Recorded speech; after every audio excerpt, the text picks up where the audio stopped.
할렐루야, 좋은 아침, 웰컴 홈, 웰컴 노크. 주님의 집에 오신 여러분을 환영합니다. 오늘도 예수님과 함께 출발합시다. 예수님과 함께 멋지게 우리 말씀을 가지고 나아갈 때 승리할 줄 믿습니다. 제가 잠깐 기도하겠습니다. 사랑해 주님 감사합니다. 오늘 말씀을 가지고 하루를 출발하라고 썼습니다. 주님 우리에게 선물 주신 이 하루, 주님께 받은 하루, 주님께 영광 돌리는 하루가 되게 하여 주시옵소서. 예수님의 이름으로 기도드렸습니다. 아멘. 네, 오늘 우리가 기도한 대로 우리에게 주신 이 하루라는 이 선물, 주님 앞에 받은 이 선물을 영광으로 되돌려 드리는 귀한 예배자, 우리 모든 하나님의 자녀가 되기를 바랍니다. 함께 말씀 보도록 합니다. 마태복음 7장 1절에서 5절 말씀. 우리 산상수훈 계속 보고 있죠. 마태복음 7장 1절에서 5절 말씀. 우리 다 같이 한 목소리로 합독하겠습니다. 시작. 비판을 받지 아니하려거든 비판하지 말라. 너희가 비판하는 그 비판으로 너희가 비판을 받을 것이요 너희가 헤아리는 그 헤아림으로 너희가 헤아림을 받을 것이니라. 어찌하여 형제의 눈 속에 있는 티는 보고 내 눈 속에 있는 들보는 깨닫지 못하느냐. 보라, 내 속에 들보가 있는데 어찌하여 형제에게 말하기를 나로 내 눈 속에 있는 티를 빼게 하라 하겠느냐. 외식하는 자여, 먼저 내 눈 속에서 들보를 빼어라. 그 후에야 밝히 보고 형제의 눈 속에서 티를 빼리라. 아멘. 네, 오늘은 남을 판단할 때 먼저 생각해야 될 것, 남을 판단할 때 먼저 생각해야 될 것이라는 제목으로 하나님 말씀 증거하도록 하겠습니다. 우리는 일상 대화에서 이런 얘기 참 많이 합니다. 당신이 뭔데 참견이야, 이런 말 굉장히 많이 등장하죠. 뭘 의미하냐면 우리는 이겁니다. 다른 사람의 삶에 참견할 이유가 없다, 그렇게 생각하면서 살고 있다라는 증거예요. 그러다 보니까 두 가지 태도가 나옵니다. 다른 사람의 태도에 대해서 전혀 신경 안 쓰려고 하는 태도. 또 하나, 그 반대 사람이 있죠. 지나치게 판단을 일삼는 무리들이 있습니다. 약점 하나 잡히면 계속 공격해서 쓰러뜨리고. 오늘 본문에 보니까 비판하지 말라 이렇게 나오는데 이것은 판단을 중지하라 이 뜻이 아니라고 생각합니다. 바른 판단을 하라, 이게 올바른 해석이라고 생각이 돼요. 세대를 분별하라 그랬죠. 뭘 알아야 분별할 거 아닙니까?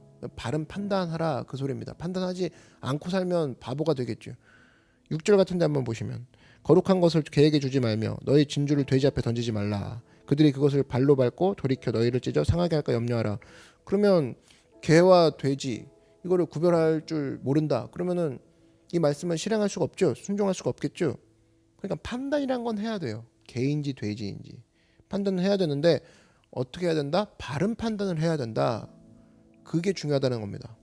그러면 바른 판단의 기준이 뭐겠습니까? 오늘 두 가지로 살피겠는데, 첫 번째, 바른 판단을 하기 위해서는 첫 번째, 우리가 판단을 할 때는 우월감으로 판단할 게 아니라 겸손한 마음으로 판단해야 된다. 그 자세가 중요하다라는 겁니다. 그게 안 됐던 사람이 바로 누구냐? 바리새인들이었습니다. 사람들의 결점을 보고 우월감으로 기뻐했어요. 그러니까 예수님께 욕을 먹는 거죠. 바른 태도가 아니다 그 소리입니다. 비판하는 사람들 한번 보십시오. 비판 좋아하는 사람의 특징을 보면 다른 사람의 약점을 잡을 때 발견을 하면 소리는 안 나지만 속으로는 엄청 쾌재를 부르고 환원성을 부릅니다. 그거 가지고 1년 2년은 울고 먹겠다. 자기 마음속에 막 그 카타르시스를 느껴요. 남의 약점을 보는 순간. 반면에 그런 사람들, 어떤 사람들의 좋은 이야기를 대하면 시큰둥합니다. 물어보거나 캐묻지 않으면 얘기도 안 해요. 거기에 대해서 언급도 안 하는 거죠. 그러나 반면에 나쁜 이야기 나오면 엄청나게 좋아합니다. 이거 잘못된 태도라는 거예요. 이런 사람들에게 하나님의 용서, 하나님의 축복 이런 얘기 하잖아요. 그럼 발끈합니다. 되게 싫어해요. 뭘 얘기하냐? 그땐 정의를 얘기합니다. 사회 질서를 깨는 일이라고, 함부로 용서할 수 없다고, 함부로 봐줄 수 없다고 이런 얘기를 하죠. 하여튼 다른 사람들이 잘못되는 것을 즐기는 사람, 그게 바로 바리새인들이었다라는 거예요. 대표적인 또 케이스가 누구냐? 이 누가복음에 나오는 탕자의 형, 형님이 그런 케이스 아니겠습니까? 아버지께 범죄하고 돌아온 아들이 있어요. 둘째 아들이죠. 그러면 그 아버지가 그 아들을 환대하고 송아지를 잡고 그러면 같이 기뻐해야 되는 게 맞죠? 아버지가 저런 죄인도 용서해 주니까 내가 기쁘다. 내가 잃어버렸던 내 동생을 찾았다. 좋아야 되는데 비판을 좋아하는 사람의 특징은 절대로 그런 모습을 안 보인다는 겁니다. 절대로 용서받는 모습을 즐거워하지가 않아요. 결코 좋아하는 모습이 아닙니다. 저런 사람 용서하면 누가 제대로 살겠냐, 우리 집안이 제대로 서겠냐, 용서할 수 없다, 이런 태도 보인다는 겁니다. 하나님이 그런 마음 정말 싫어하신다라는 거예요. 정말 싫어하세요. 그런데 실제로 우리 가운데 많은 사람들이 예수님의 정의, 하나님의 공의를 들어가면서 이런 하나님이 싫어하는 태도를 하고 있다라는 겁니다. 오늘 이 탕자의 형님 같은 자세가 그리스도인들 가운데 굉장히 많다라는 거예요. 오늘 본문 3절부터 5절 한번 보시면, 어찌하여 형제의 눈 속에 있는 티는 보고 내 눈 속에 있는 들보는 깨닫지 못하느냐. 보라, 내 속에 들보가 있는데 어찌하여 형제에게 말하기를 나로 내 눈 속에 있는 티를 빼게 하라 하겠느냐. 외식하는 자여, 먼저 내 눈 속에서 들보를 빼어라. 그 외야 밝히 보고 형제의 눈 속에서 티를 빼리라. 여기서 눈은 영혼을 빗댄 표현입니다. 그리고 본다라고 하는 것은 생각하고 추론한다, 그 뜻이에요. 다시 말해서 밝은 눈을 가져라, 그 얘기인데, 즉 순수한 마음과 순수한 생각을 가지고 바라봐라, 그 소리입니다. 여러분 한번 이 예수님의 말씀, 이 본문을 곰곰이 한번 생각해 보세요. 얼마나 웃깁니까? 눈 속에 대들보 하나가 박혀 있는데 이 사람이 뭐라고 하냐면, 저기 어떤 사람의 티를 가지고 얘기하는 거예요. 야, 그 티가 뭐냐고. 웃기는 거죠. 그럼 우리가 할 수 있는 얘기는 뭐밖에 없습니까? 너나 잘해, 그 얘기죠. 너나 잘해. 속담에도 똥 묻은 개가 겨 묻은 개를 보고 나무란다, 놀린다, 그 소리 있죠. 우리 모습이 그런 모습이라는 겁니다. 그래서 마틴 로이드 존스 목사님이 이런 얘기를 합니다. 이 본문을 주석하면서 이런 얘기를 했어요. 의와 진리에만 관심이 있고 내가 남을 비판하는 거에 대해서는 관심이 없어. 요렇게 말하는 사람들 있죠. 이런 사람들은 다른 사람들에 비해서 너 자신에게 더 비판적이 돼야 된다. 너 자신부터 비판하라, 그 소리를 하셨습니다. 저는 맞다고 생각합니다. 다른 사람에 대해서 굉장히 비판적인 사람들 이야기 들어보면 자기 이야기는 없어요. 자기 이야기는 쏙 빼먹어요. 자기는 아무 문제 없나? 그런데 뭐 비판이 자기 사명이라고 그러면서 떠들고 다니는 사람들 있죠. 다른 사람 비판하고 다니고. 그럴 때는 하는 소리가 그거예요. 성경이 얘기하는 거. 그 잣대를 가지고 너부터 비판하라. 너부터 판단하라. 그게 로이드 목사님의 접근입니다. 이게 맞다고 생각합니다. 그러면서 예를 드시기를, 자기 교회 어떤 여자 성도 얘기를 하시는 거예요. 여자 성도가 있는데 이 교회는 사랑이 없어, 그러면서 화를 내는 성도가 있더라는 거예요. 안 웃깁니까? 그러면서 화를 내더래요. 이 교회는 사랑이 없어. 누가 지금 제일 사랑이 없는 거예요? 자기가 제일 사랑 없는 여자 아닙니까? 화를 내면서. 우리가 그렇게 살고 있다라는 거예요. 사실은 그 사람 때문에 그 교회가 사랑이 없는 거거든요. 근데 자기 모습을 안 보고 겉에만 보는 거죠. 들보를 두고 다른 사람의 티를 빼려고 하는 모습. 대표적인 예가 구약 성경에 나오는 사람 누가 있죠? 다윗이죠. 다윗. 성경에 나오는 사무엘하 12장에 나단 선지자가 와가지고 얘기합니다. 어떤 사람이 부자인데 가난한 사람의 양을 빼앗았습니다. 그런 얘기를 하죠. 다윗이 듣습니다. 사무엘하 12장 4절 보니까, 어떤 행인이 그 부자에게 오매 부자가 자기에게 온 행인을 위하여 자기의 양과 소를 아껴 잡지 아니하고 가난한 사람의 양 새끼를 빼앗아다가 자기에게 온 사람을 위하여 잡았나이다. 그때 이 얘기를 듣고 다윗의 반응 한번 보십시오. 다윗이 그 사람으로 말미암아 노하여 나단에게 이르되 야훼의 살아계심을 두고 맹세하노니 이 일을 행한 그 사람은 마땅히 죽을지라. 7절 보니까 나단이 다윗에게 이르되 당신이 그 사람이라. 다윗이 어떤 생각 가졌습니까? 양을 빼앗았다. 어떤 부자가 그 양을 빼앗았다. 그 얘기 듣고 굉장히 악하다고 생각했습니다. 그런 나쁜 놈이 어딨냐? 당장 죽여라. 근데 지 자신은 어땠어요? 다른 사람의 아내를 빼앗은 장본인이죠. 여기에 대해서는 전혀 생각하지 않고 있다라는 거예요. 양 한 마리 뺏는 게 악한 겁니까? 남의 아내를 빼앗은 게 악한 겁니까? 이게 더 들보 같은 죄악인데 이런 건 안 보이고 남의 양을 가로챈 그 부자에게 펄펄 뛰고 있더라. 우리가 그렇다는 거예요. 그래서 중요한 건 뭐냐면, 판단을 하더라도 우월감 가지고 판단할 게 아니라 겸손함 가지고, 나도 죄인이고 나도 문제 있어, 이 마음 가지고 판단을 해야 된다는 겁니다.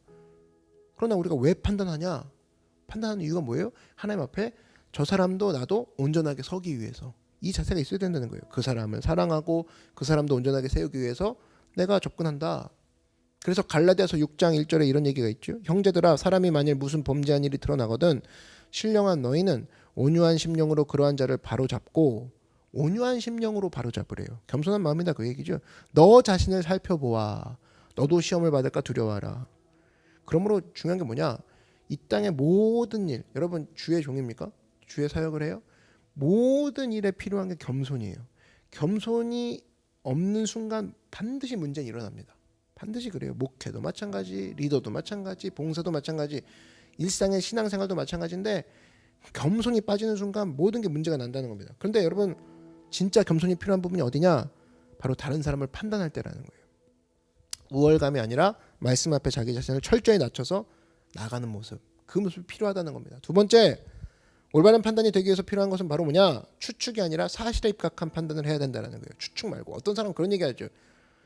내가 편견 가지고 판단하는데, 그죠? 그런 얘기는 안 해도 편견 가지고 벌써 판단하고 있습니다.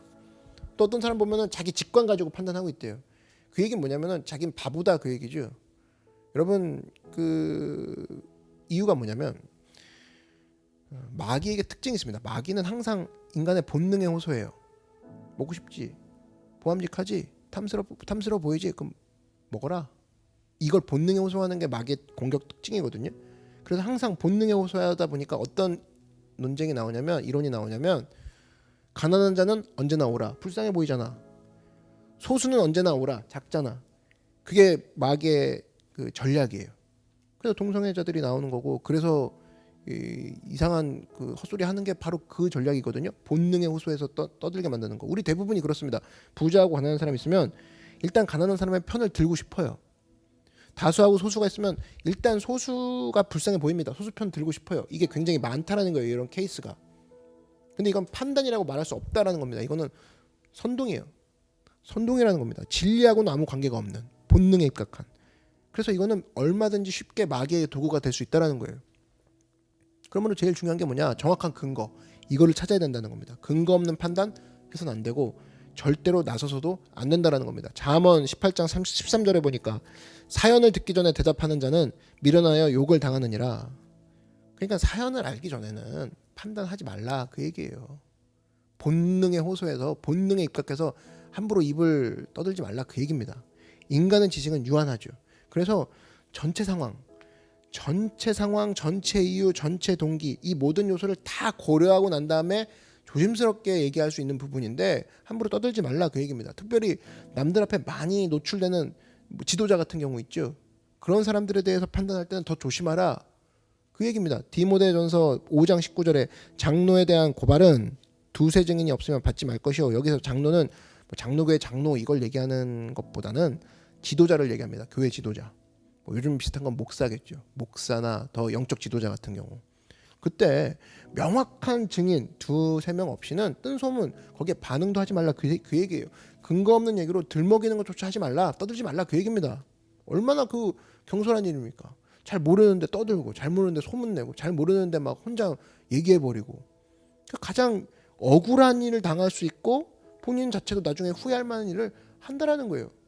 그거 하지 말라는 겁니다. 또 한 가지, 그 사람의 마음의 동기를 놓고 판단하지 말아야 된다라는 거예요. 여러분 우리가 다른 사람의 사실도 잘 모르는 판에 그 마음속의 동기까지 어떻게 알겠습니까? 모르죠. 근데 그 마음의 동기를 네가 건드리는 짓은 하지 말라 그 얘기입니다. 존 암스트롱이라는 사람이 이런 얘기했어요. 마귀의 죄가 뭔지 아느냐? 마귀는 마음의 동기를 비판하는 것이다. 그런 얘기를 했습니다. 여러분 욥기서를 보면은 욥을 비판할 때 마귀의 태도를 보면 알 수가 있죠. 욥이 하나님 앞에 예배하며 나갔더니 마귀의 태도가 뭐라고 합니까? 지금도 우리 마음 가운데 역사하게 만드는 건데 이렇게 얘기를 하죠. 욥기서 1장 9절에 사탄이 야훼께 대답하여 이르되 욥이 어찌 까닭 없이 하나님을 경외하리이까? 뭘 시비 거는 거예요? 욥의 예배 동기. 욥의 동기에 대해서 싹 겁니다. 마음의 동기로 시비를 거는 거죠. 주께서 그와 그의 집과 그의 모든 소유물을 울타리로 두르심 때문이 아니니까 많이 줘서 예배하는 거 아니에요? 그 얘기를 하고 있는 거예요. 나중에도 알겠지만 욥은 모든 재산을 빼앗겼음에도 불구하고 주신 이도 하나님이시오 거둬가신 이도 하나님이십니다 하면서 찬양했던 사람이에요. 나중에 밝혀지는 거죠. 우리도 마찬가지입니다. 마귀 그대로 따라하는 게 뭐냐면 어떤 사람의 동기를 판단하는 거예요. 아, 저 사람은 동기가 안 좋네. 자기가 어떻게 알아요? 모르는 일이라고. 아니 보이는 사실도 지금 판단될까 말까 하는 부분인데 그 사람 마음속에 있는 동기를 자기가 판단하는 거예요. 그러면 여러분 우리가 마음의 동기를 판단하려고 하면 딱 하나 알아야 돼요. 뭐냐? 자기 자신의 동기는 자기가 알죠. 그죠? 그럼 마음의 동기를 가지고 비판할 대상은 나. 나부터 비판해야 된다고. 저 사람 동기는 내가 안 보이잖아요. 함부로 얘기하지 말고 네 동기는 네가 알잖아. 그러면 남들한테 잘 보이려고 하지 말고 네 마음속에 악한 동기 너는 알지? 그럼 너부터 비판해. 그 얘기예요. 마음의 동기, 남들의 마음의 동기 정확하지 않다라는 겁니다. 그래서 여러분 어떤 사람의 마음의 동기를 무조건 비판하는 거 절대 옳지 않다는 거예요. 그거는 누가 하는 일이냐? 하나님이 하시는 거고 네 마음의 동기는 너가 알잖아. 그러면 그건 너가 비판해. 그 얘기예요. 남의 마음의 동기가 어찌됐든 그렇게 느껴지더라도 그건 하나님께 맡겨. 그 얘기입니다. 그러므로 여기에 깔린 전제는 그거예요. 나는 심판자가 아니다. 나는 분별자일 뿐이다. 심판 누가 하느냐? 하나님이 하신다. 우리가 판단하는 이유는 저 사람을 온전하게 세우기 위해서 판단하는 것, 분별하는 것뿐이지 진짜 이 모든 상황을 제대로 알고 계시고 제대로 조치할 분은 하나님밖에 없다. 하나님이 심판자고 나는 분별자일 뿐이다. 가까이 안 가고 멀리하고 가까이 가고 내가 그걸 분별하고 움직이는 정도로만 내가 쓰는 거지 내가 심판의 자리까지 올라가가지고 내가 판단할 수 있는 문제는 아니다라는 거예요. 최소한 판단하는 일은 그래서 여러분 최소 분량에 머물러야 되고 조심스러운 모습으로 접근해야 된다는 겁니다. 무엇보다 오늘 주제죠. 판단을 할 때 우리가 분별을 할 때 중요한 자세 겸손한 마음으로 해야 된다는 거예요. 분별이 없을 수는 없겠죠. 이 세상을 살면서 분별을 해야 되니까 이게 진리고 이게 진리가 아니고 이게 예수님이고 이게 적그리스도고 분별을 해야 되죠. 근데 분별할 때 겸손한 마음으로 해야 되고 또 하나 사실에 근거해서 접근해야 된다는 거예요. 그렇지 않는다 그러면 큰일이 벌어집니다. 뭐냐? 우리 자신이 일단 무너지고 하나님 앞에 우리가 범죄하게 돼요. 남은 되게 작은 일을 범죄했는데 나는 그 사람을 오히려 속된 말로 까다가 내가 하나님 앞에 더 불려가게 되는 일이 벌어진다는 겁니다. 그래서 안 된다는 거예요. 판단이 필요합니다. 아예 판단이 필요 없으면 판단하지 말라 그러면 될 것인데 성경은 뭐라고 해요? 분별하라 그러죠. 분별하라. 뭐예요? 정확히 판단해라. 바른 판단해라. 세상을 판단해라. 어떻게 판단해라? 바르게 판단해라. 근데 그 바르게 판단하기 위한 근거가 뭐냐? 겸손함.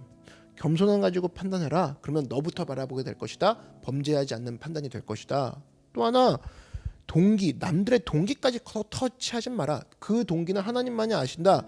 동기까지 네가 뭐라고 하지 말고 정말 동기가 악하다는 것은 너는 볼 수 있지 않냐? 너 스스로를. 그럼 너 동기부터 판단해. 남 동기 신경 쓰지 마. 그거는 심판자인 하나님께 맡기고 너는 분별만 해. 분별만 해서 조심스럽게 나아가. 이것을 통해 판단 가운데 많은 사람들을 바르게 세우고 함께 세우고 온전히 세우는 그런 일을 하는 신실한 종이 되기를 주의 이름으로 축원합니다. 다 같이 고개 숙여 기도드리겠습니다. 사랑해 주님 감사합니다. 이 시간 우리가 바른 판단으로 사람을 죽이는 사람이 아니라 사람을 세우는 온전히 함께 세워나가는 사람 되게 하여 주시고 우리가 교회를 세우고 하나님의 의를 세울 때에 나의 이 바른 판단을 사용해서 내가 겸손하게 늘 서 있고 내가 하나님께 심판자인 하나님께 맡기며 나아가는 하나님의 귀한 겸손한 예배자가 되게 하여 주시옵소서. 예수님의 이름으로 기도드렸습니다. 아멘. 오늘 말씀을 생각하면서 우리 주님의 이름 한 번 부르고 다 같이 간구하겠습니다. 주여 사랑해 주님 감사합니다. 오늘